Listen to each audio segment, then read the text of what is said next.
자, 의사소통 제12강 시작해 보겠습니다. 의사표현이란 말하는 이가 자신의 감정, 사고, 욕구, 바람 등을 상대방에게 효과적으로 전달하는 중요한 기술이면서 음성언어와 신체언어로 구분할 수가 있습니다. 음성언어는 입 또는 말로 표현하는 구어를 우리가 음성언어라고 얘기를 하고, 신체언어, 바디랭귀지라고 얘기를 하죠. 신체의 한 부분이라고 할 수 있는 표정, 손짓, 발짓, 몸짓 따위로 표현하는 몸말을 의미하고 있습니다. 의사표현은 의사소통의 중요한 수단으로 특히 말하는 이의 의도 또는 목적을 가지고 그 목적을 달성하는 데 효과가 있다고 생각하는 말하기를 의미합니다. 의사소통의 중요한 수단인 말하기는 다음과 같은 경우에 주로 사용되고 있습니다. 첫 번째, 말하는 이가 듣는 이의 생각이나 태도를 변화시키려는 의도로 주장하는 것, 즉 설득을 주목적으로 하고 있습니다.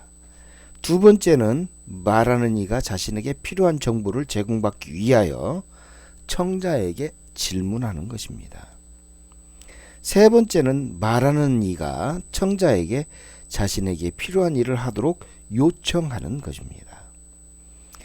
이처럼 의사표현의 종류는 상황에 따라 공식적 말하기, 의례적으로 말하기, 친교적으로 말하기로 구분하면서 구체적으로 대화, 토론, 보고, 연설, 인터뷰, 낭독, 구연, 소개하기, 전화로 말하기, 안내하는 말하기 등이 있습니다.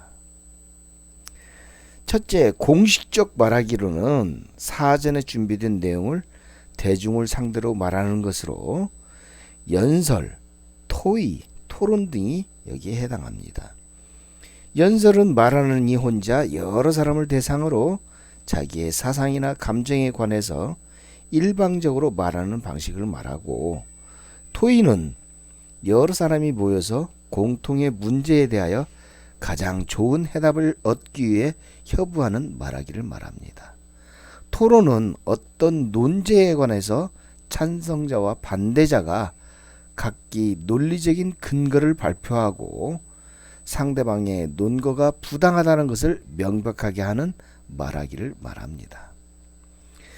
둘째, 의례적 말하기에 해당하는 것은 정치적, 문화적 행사에서와 같이 의례 절차에 따라 하는 말하기를 말합니다. 예를 들어서 어떤 식의 식사, 또 결혼식의 주례, 회의 등이 여기에 해당합니다. 마지막으로 친교적 말하기는 매우 친근한 사람들 사이에 가장 자연스러운 상태에 떠오르는 대로 주고받는 말하기, 우리가 가장 가까운 사람 사이에서 말하는 가장 가까운 언어 표현이 여기에 해당할 수 있겠습니다. 자, 그러면 의사표현의 중요성에 대해서 우리가 한번 살펴봐야 될 텐데, 의사표현의 중요성으로서 우리가 일경험을 할 때 상대방의 생각과 감정, 의견을 이해하는 것도 중요하지만 자신의 의견과 감정을 상대방에게 잘 표현하는 것 역시 우리는 중요하다고 볼 수 있습니다. 성공적인 일 경험을 위해서는 반드시 자신의 의사표현을 상대에게 정확히 전달해야만 하면서 이는 일 경험을 넘어 전반적인 인간관계에서 필수적인 요소라고 할 수 있습니다. 의사표현, 즉 그 사람이 하는 말은 그 사람의 이미지를 결정하고 있습니다. 우리는 메시지를 통해 상대방에게 자신이 보여주고 싶은 모습을 전달할 수 있습니다. 즉 의사표현을 통해 우리를 바라보는 다른 사람들의 방식에 영향을 미칠 수 있는 것이죠. 우리는 적절한 의사표현을 통해 자신이 보이고 싶은 성격, 능력, 매력 등을 타인에게 보여줄 수 있습니다. 이를 통해서 새로운 사람과의 관계를 시작하거나 이미 맺은 관계를 관리할 수 있습니다. 또한 우리가 의사표현을 통해 전달하는 이미지들은 우리에 대한 다른 사람들의 수능을 얻는 데 도움이 될 수 있습니다. 예컨대 일경험에서 다른 사람들과 나누는 사교적인 대화는 그 사람에게 호의를 얻음으로써 나중에 어떤 문제나 협업이 필요한 상황이 발생했을 때 도움을 받을 수 있는 것이죠. 자, 북리뷰 한번 보겠습니다. 스피치 달인의 생산적 말하기. 이창우 저 이렇게 되어 있습니다. 여기 이창우 저자는 스피치의 1인자라고 불리고 있습니다. 그래서 대한명인 연설학이 있어요. 대한명인 대한민국 신지식인 교육학 쪽에서이며 이창우 스피치 리더십 연구소 대표로 있습니다. 스피치학 분야의 최고 전문가로 연간 300회 이상의 강연을 통해 개인의 고유 브랜드인 이창우 스피치를 구축해왔습니다. 국정교과서 초등학교 6학년 읽기도서 및 고등학교 국어 교사용 지도서 등의 글이 다수 수록되어 있습니다. 자, 이 스피치 단원의 생산적 말하기, 의사표현에도 전략이 있다. 내용을 한번 보도록 하겠습니다. 우리는 별 볼 일 없는 것을 침소봉대하여 생각하는 경우가 많습니다. 이웃 간의 사소한 시비거리를 가지고 감정을 못 이겨서 법정까지 가기도 합니다. 논쟁을 좋아하는 민족은 아니지만 필요 이상 핏대를 올리며 자기 주장을 관철하고자 애를 쓰며 상대가 자신의 주장을 받아들이지 않으면 참지 못하는 경향이 많습니다. 의사표현에 전략 없이 임하고 생각 없이 막말을 하기 때문에 그럴 것입니다. 그렇다면 의사표현에서 전략이란 어떤 것일까요? 첫 번째, 다른 사람의 기분에 좌우되지 않는다. 이렇게 되어 있죠. 첫 번째, 이것은 침착함을 잃지 않을 때에야 비로소 이성적으로 생각할 수 있고 다른 사람의 공격으로부터 효과적으로 자신을 방어할 수 있습니다. 상대의 기분에 따라 변하지 않기 위해서는 마음의 보호막을 잘 채야만 하겠죠. 두 번째로 전략을 말하는 것은 당당하게 말하자라고 하게 합니다. 상대에게 위축된 모습을 보이면 그만큼 상대는 더 무자비하게 덤벼듭니다. 공격자는 자신의 개성을 마음껏 펼치지 못하는 사람들을 겨냥하는 법이죠. 왜냐하면 그런 사람들은 스스로 자신을 약하게 만들기 때문에 싸우지 않고서도 쉽게 이길 수 있습니다. 사냥감이 되지 않으려면 자신감 넘치고 당당한 자세가 필요한 것이죠. 세 번째 전략은 강박감에서 벗어나자입니다. 공격을 당했을 때 불쾌함이나 무력감에 빠지는 경우가 많이 있죠. 이런 것에 강박증을 갖고 있는 사람이라면 심리적 안정을 되찾는 응급처치가 필요합니다. 일단 여러 사람에게 화가 났다면 심호흡을 하고 그리고 나서 자신의 주위에 공간을 두고 시간 여유를 가져야만 하겠죠. 일정 시간이 지나면 본연의 마음 자세로 돌아갈 수 있을 것이기 때문에 그렇습니다. 네 번째 전략은 상대를 제풀에 지쳐 나가 떨어지게 만들어라입니다. 상대가 이를 악물고 거품을 물면서 덤벼드는 이유는 우리도 같이 화를 내도록 만들기 위해서 그렇습니다. 이럴 때에는 맞대응하지 말고 상대의 기분이 풀리기를 기다리는 것이 좋습니다. 이를 위해서는 첫째로 상대의 자극적인 말을 가슴에 담아두지 말고 무시하는 겁니다. 둘째는 눈을 부릅뜨고 상대를 뚫어지게 쳐다보며 아무 말도 하지 말고 오히려 친근하게 웃어 주어야 합니다. 세 번째로 상대가 부주의하게 내뱉은 말이라면 아예 무시하고 잊어버리는 것이 좋습니다. 다섯 번째 전략은 화제를 바꿔보자입니다. 상대의 공격이 강화되면 거기에 신경이 쓰일 수밖에 없습니다. 이럴 때에는 상대의 공격이 불발로 끝나도록 아무 대꾸도 하지 않고 오히려 완전히 다른 화제를 끄집어내는 것이 좋은 전략일 수 있습니다. 여섯 번째는 한마디로 받아쳐라입니다. 상대방의 말을 잘 듣다 보면 모순이 발견될 것이다. 그것을 기회로 때때로 순발력 있고 재치 있게 반격하는 것이 좋다고 얘기합니다. 말을 많이 할 필요는 없고 한마디면 충분하다고 합니다. 직설적으로 한마디만 해도 됩니다. 그래서 어쩌다는 거예요? 바로 이처럼 한마디로 받아치는 것이 전략일 수 있겠죠. 일곱 번째, 속셈을 쉽게 드러내지 말자. 상대는 자신의 공격이 먹히는 것을 기대하면서 계속 공격하기를 즐겨할 것입니다. 내가 공격당하고 있다는 것을 드러낼 필요는 없지요. 오히려 나를 공격하는 것은 쓸데없는 짓이라는 것을 보여줘야만 합니다.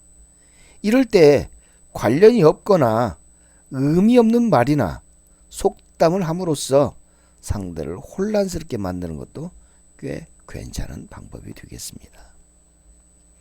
여덟 번째, 되물어서 도끼를 빼버리자. 나에게 상처를 주려는 말이 무슨 뜻인지 상대에게 그 즉시 되물어 봐야 됩니다. 그러면 세 가지의 유익이 있는데, 첫 번째 유익은 상대는 질문에 대해서 내가 납득할 수 있도록 설명해야 하는 상황에 처하게 됩니다. 둘째로는 되묻기를 통해서 시간 여유를 가질 수가 있습니다. 세 번째로는 더 이상 상대에게 끌려가지 않고 대화의 주도권을 잡을 수가 있는 것입니다.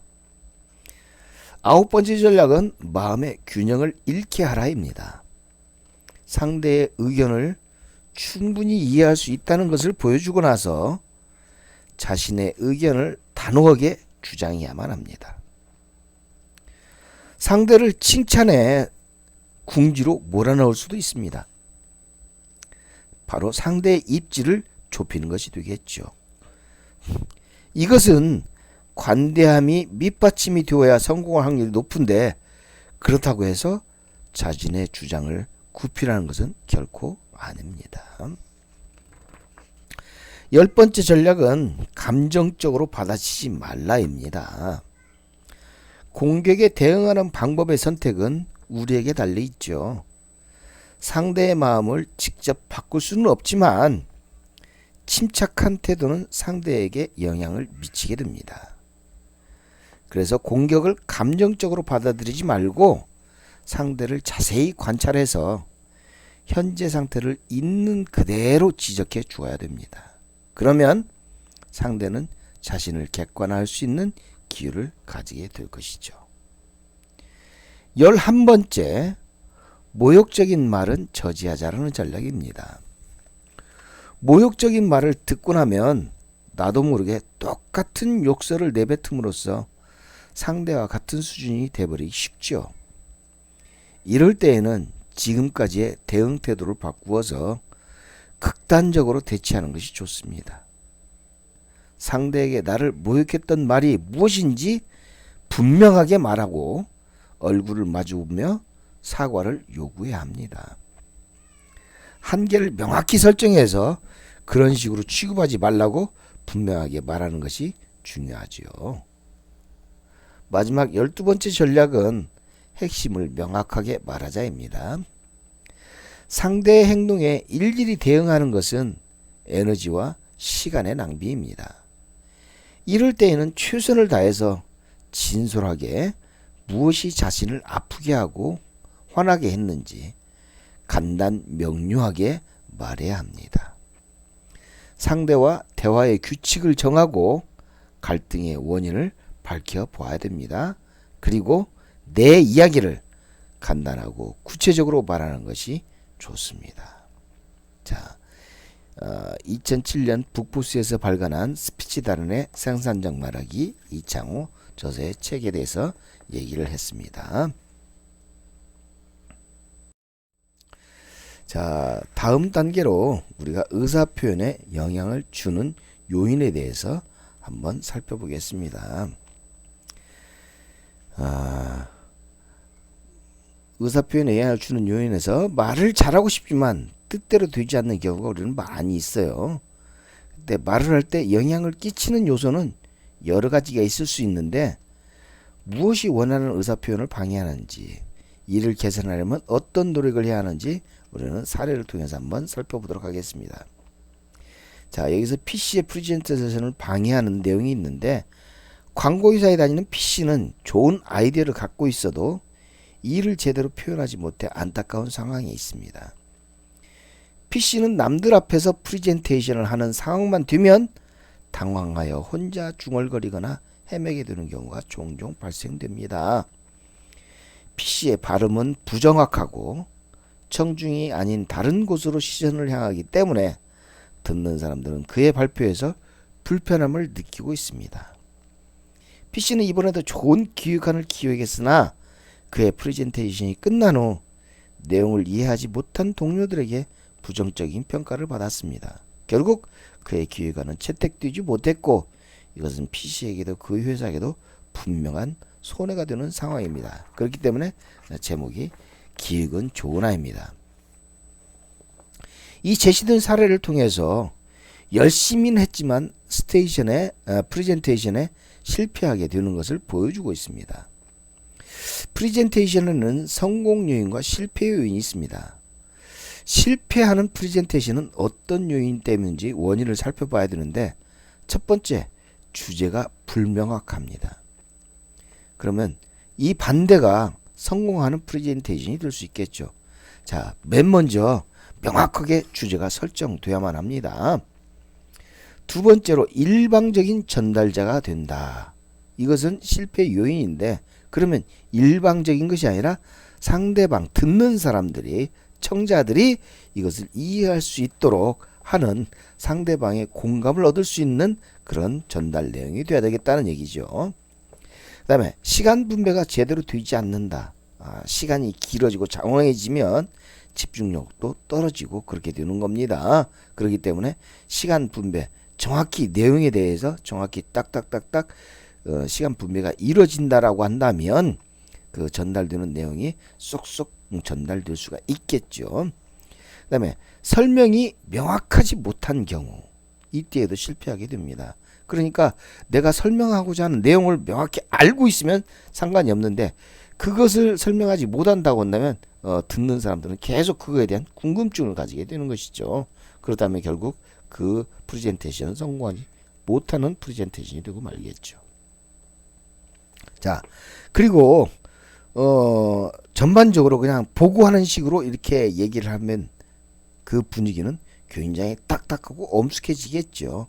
이 딱딱하고 경직된 분위기는 상대방이 받아들일 때 이건 굉장히 바람직하지 않은 그런 상황이라고 얘기할 수 있겠죠. 자, 그 다음에 또 한 가지 마지막으로 생각할 수 있는 것은 전문 용어를 지나치게 쓰는 것이 바로 실패하는 프레젠테이션의 요인이 될 수 있겠습니다.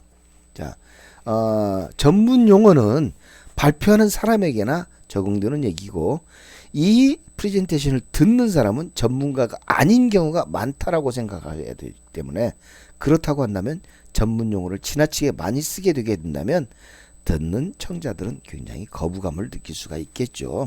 우리가 실패하는 프레젠테이션 요인을 한번 살펴보고 거기서 넘어갔습니다. 자, 그러면 여기 기획은 좋으나 이 사례에서 볼 듯이 원활한 의사표현을 방해하는 요소는 여러 가지가 있습니다. 자신의 의사표현 습관을 한번 체크해보고 원활한 의사표현을 하기 위해서 어떤 노력을 하는지. 첫째, 나는 분명하고 정확하게 발음하고 알맞은 속도로 말한다. 한번 체크해 보세요. 둘째, 나는 자연스럽고 듣기 좋은 목소리로 말한다.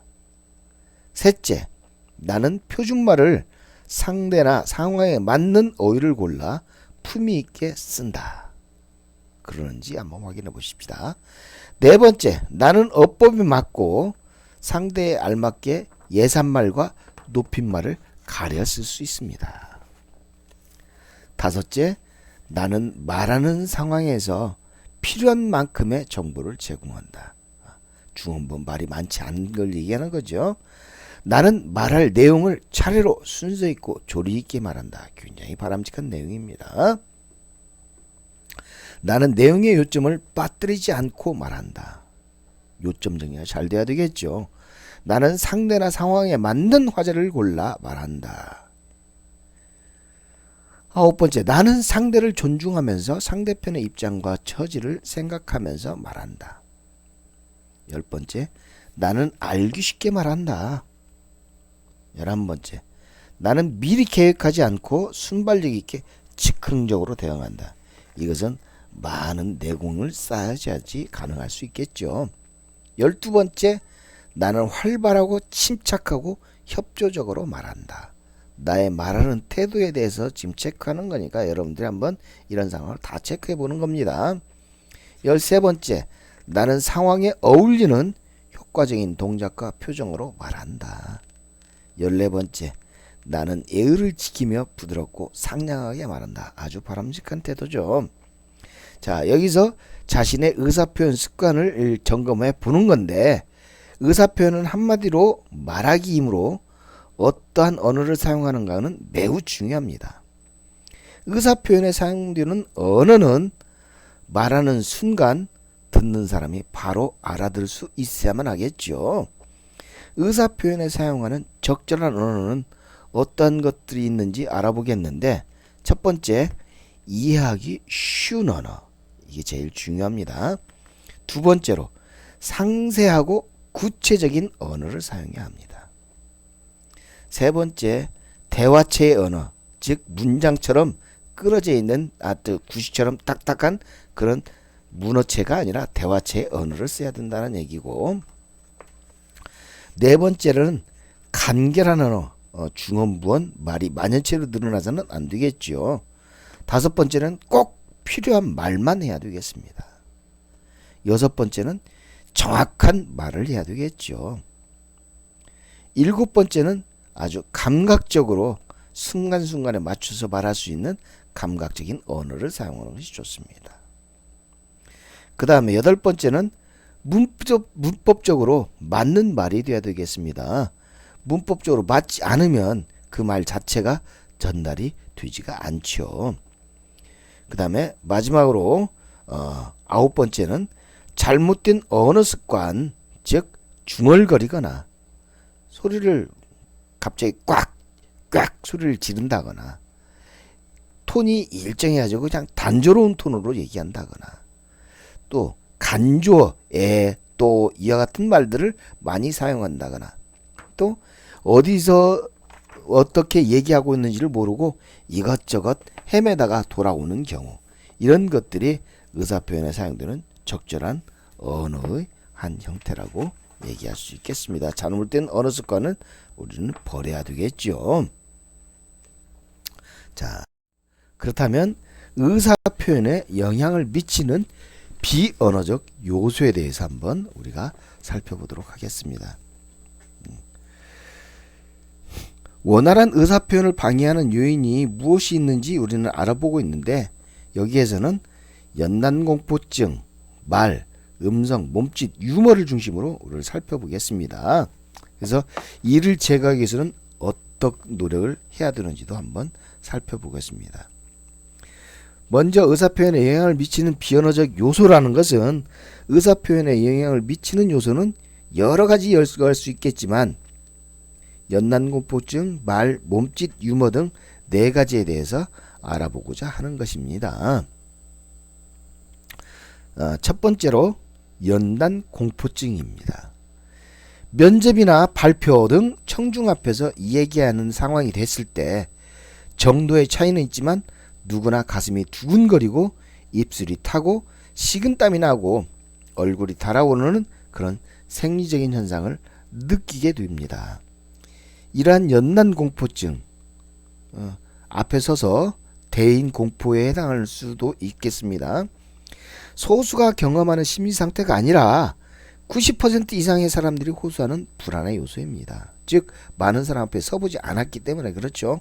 그러므로 이를 걱정할 필요는 없고 오히려 이러한 심리 현상을 잘 통제하면서 구두 표현을 한다면 청자는 그것을 더 인간다운 것으로 생각하게 될 것입니다. 아주 능수능란하게 아주 여유있게 할 수 있다면 제일 좋겠죠. 그러나 모든 사람들이 거의 대부분의 사람들이 많은 사람들 앞에서 이렇게 자기 의견을 발표하거나 하는 것이 그런 경험이 많지 않기 때문에 누구든지 먼저 많은 사람 앞에 연단 앞에서 서게 된다면 긴장하고 떨리는 것은 당연한 것이지만 이런 것을 적절하게 통제하면서 발표할 수 있다라고 한다면 오히려 이런 것은 강점으로 작용할 수 있다라는 내용입니다. 자, 12강은 여기 의사표현에 영향을 미치는 비언어적인 요소, 연단 공포증까지만 했습니다.